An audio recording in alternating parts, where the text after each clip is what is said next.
National Weather Service wants to know how much of this damage across the two-state is from tornadoes, leaving a path of destruction with trees on homes, across roads, and knocking out power for homes and businesses. And this is one of those spots their scout teams will be looking at just south of the Burke-Richmond County line.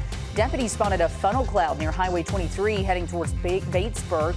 Damage also reported today in Barnwell, Washington, and Aiken counties. So widespread damage, and all these little icons behind us, each one is a damage report. So you can really see how widespread this was across our area today. Fortunately, it doesn't appear anyone was hurt. That is the good news. Our crews have been out surveying damage all day long, all across the river region. Will Rio starts us off live in Burke County, where it looks like they may have gotten the worst of this. Will.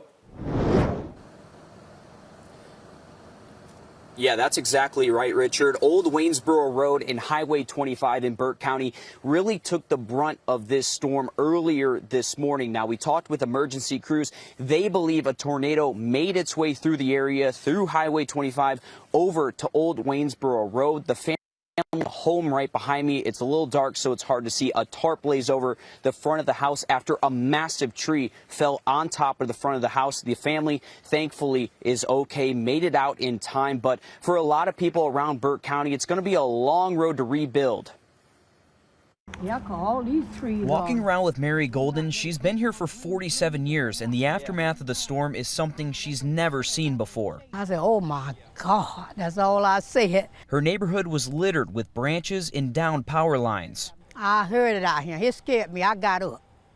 All the thing I seen about these trees waving and flying away off the tree. The sheriff's office believes a tornado passed through Highway 25, making its way to Old Waynesboro Road. That's where Tim Gratis's house is. The wind started blowing real hard and the rain was coming down sideways, and right after it started, it quit, and then heard a noise.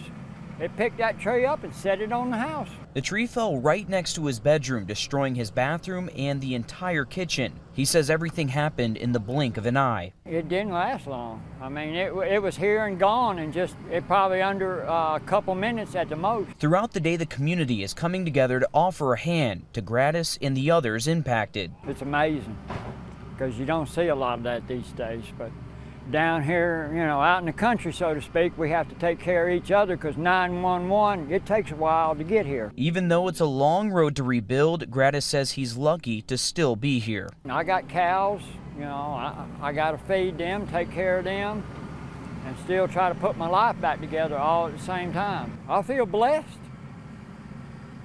I got my wife, I got my dog. The rest of it's just a thing.